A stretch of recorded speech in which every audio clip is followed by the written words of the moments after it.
Assalamualaikum warahmatullahi wabarakatuh. Apa kabar sobat sekalian? Semoga baik-baik saja. Jumpa lagi di channel Rahmat Rununi. Kali ini kita akan membahas berita hangat dan masih hangat diperbincangkan, yaitu tentang Ruhut Sitompul yang menyoroti koalisi perubahan ya. Dan lagi-lagi ada yang dalam tanda kutip yaitu negative campaign dari Ruhut terkait koalisi perubahan, yaitu dia mengomentari koalisi tidak jelas, semakin tidak jelas kalau dijelaskan. Apakah benar? Ini yang sesuai dengan dilansir oleh suara.com. Langsung saja kita baca dan kita ulas. Suara.com, soroti koalisi perubahan Ruhut Sitompul, koalisi tidak jelas, semakin tidak jelas kalau dijelaskan. Suara.com, koalisi perubahan yang diusung Nasdem, PKS dan Partai Demokrat yang tak kunjung dideklarasikan menjadi sorotan politikus Ruhut Sitompul. Menurutnya, koalisi tersebut semakin tidak jelas. Ia mengemukakan hal tersebut melalui akun Twitter pribadinya @ruhutsitompul pada Sabtu 20 November 2022. Koalisi yang tidak jelas semakin tidak jelas kalau dijelaskan, sindir mantan politisi Partai Demokrat ini. Ia juga mengkritik perkembangan koalisi perubahan yang disebutnya bertolak belakang dengan yang disampaikan. Pernyataan Ruhut tersebut merujuk pada pernyataan yang disampaikan elit partai politik dalam koalisi tersebut yang tidak ingin terburu-buru dalam deklarasi.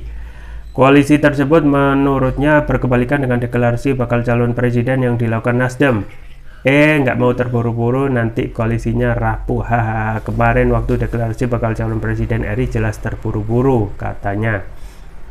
Ruhut kemudian mengemukakan jika langkah yang dilakukan ketika partai koalisi menjadi gagal dan rapuh lantaran hingga kini masih belum menyepakati bakal calon presiden yang akan berduet dengan Anies Baswedan. Betul, jadi rapuh, gagal deklarasi karena rebutan bakal calon Wapres RI, katanya.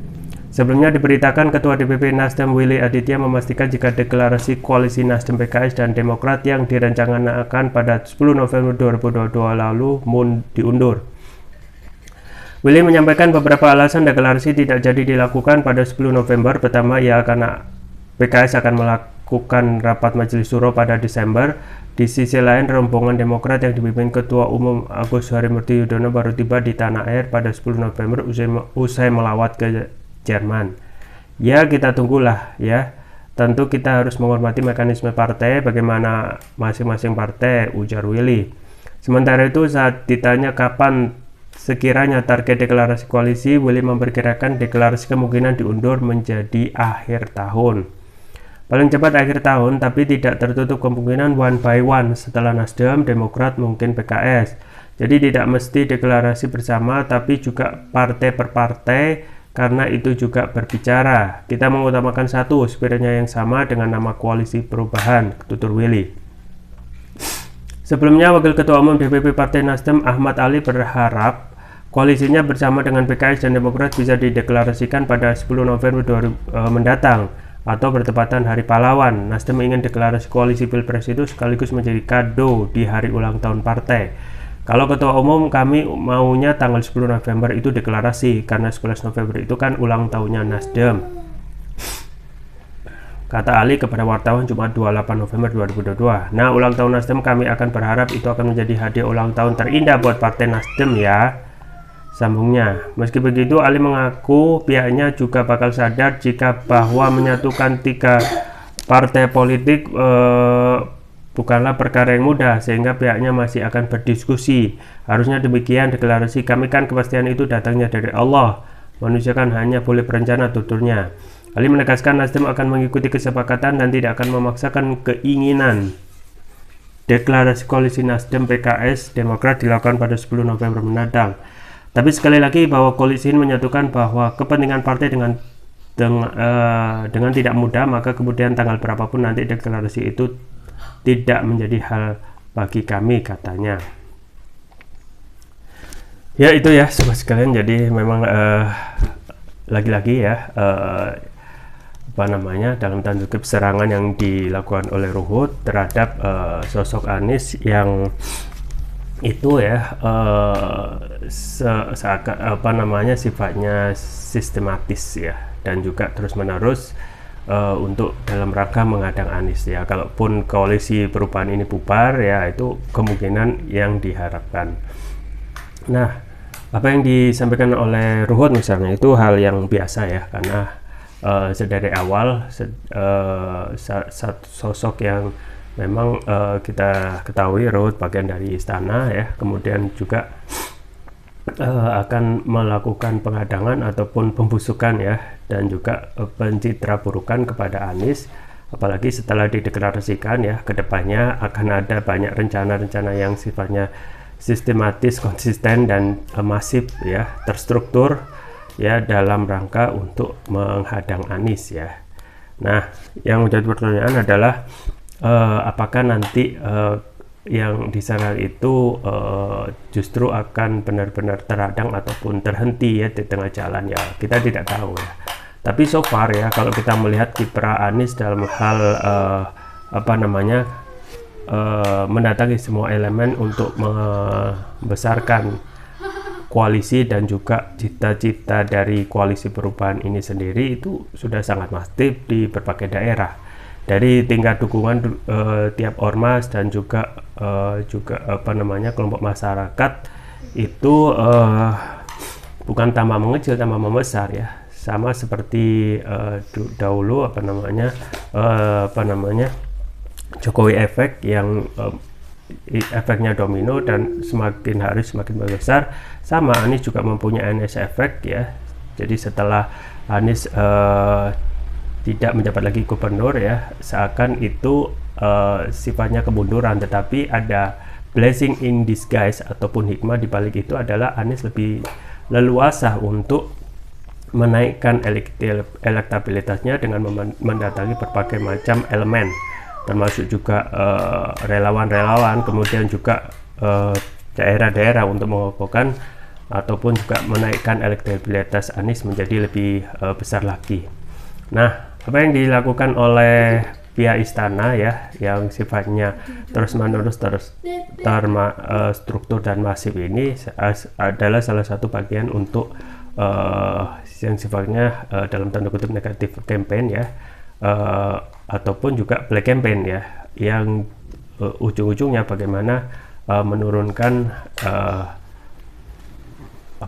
kepercayaan publik terhadap Anies. Nah, apakah itu bisa terjadi ataupun apakah itu bisa diwujudkan ya.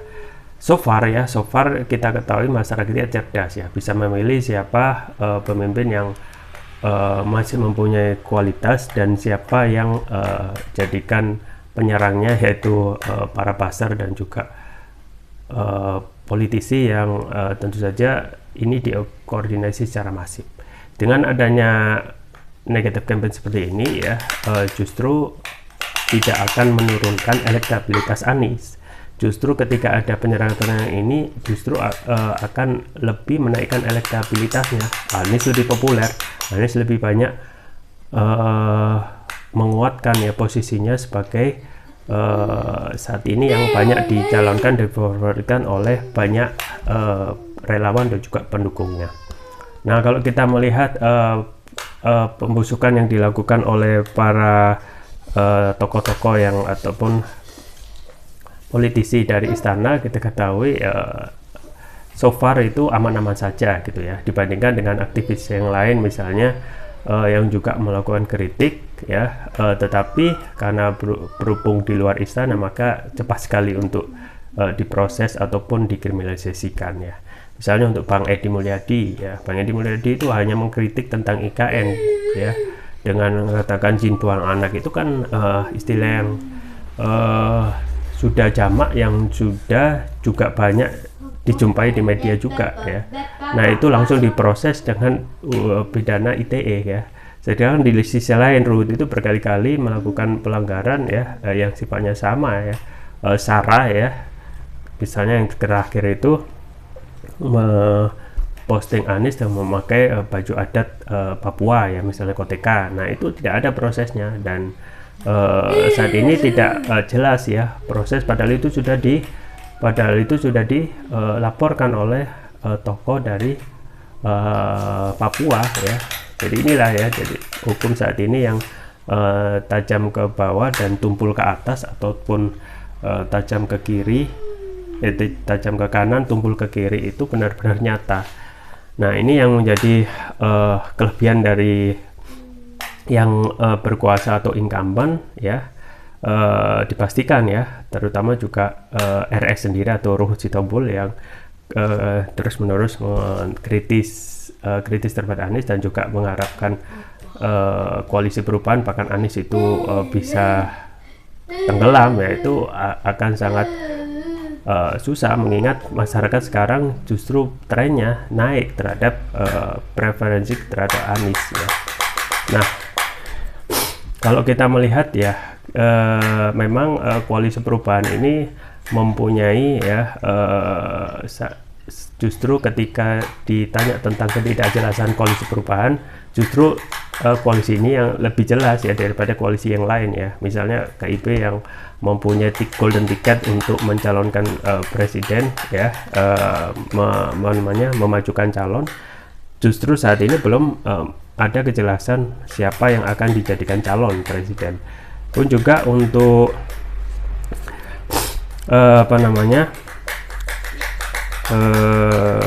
koalisi yang lain ya, misalnya untuk KIR ya, Koalisi Indonesia Raya, itu juga kita ketahui ya, belum ada kejelasan juga siapa yang akan mendampingi Prabowo.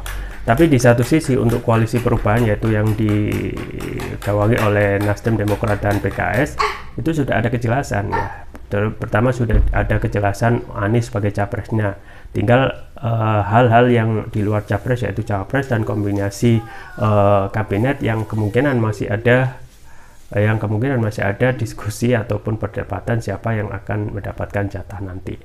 Tapi yang paling harus juga dipikirkan adalah bagaimana ya kita itu menjadikan oligarki itu ya saat ini sudah mengincar calon yang diprediksi mempunyai potensi untuk menang ya.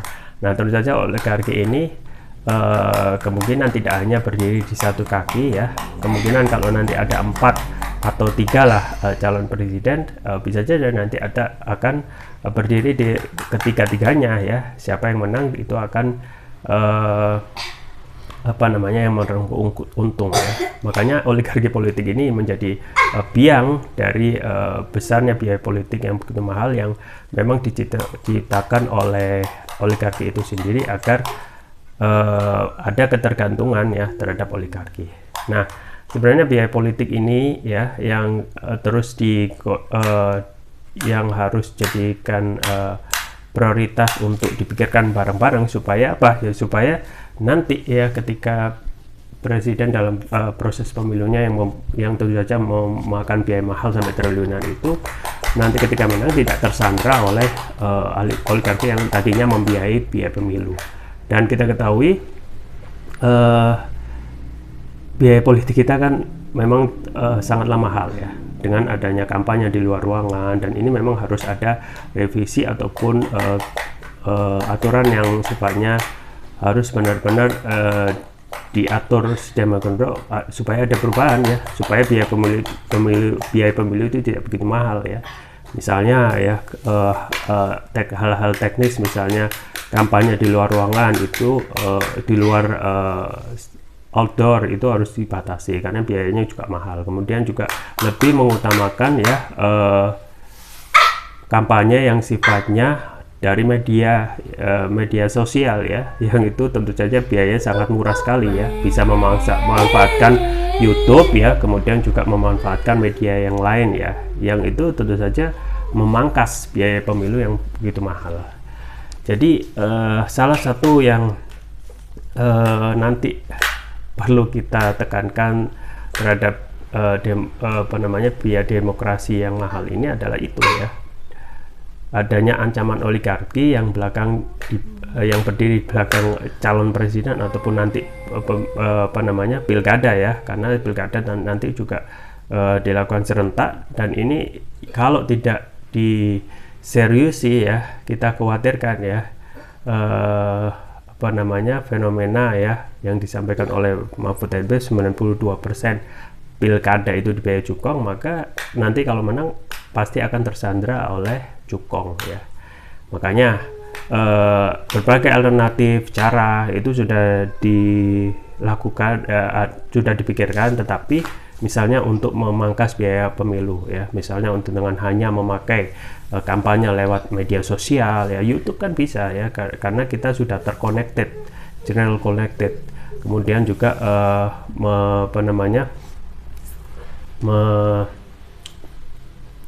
membentuk menunjuk penyelenggara pemilu yang sifatnya integritas, supaya peserta pemilu itu tidak harus menyediakan saksi-saksi yang tentunya biayanya mahal ya. Ingat ya, kalau gubernur itu biayanya ratusan miliar, presiden itu bisa triliunan ya.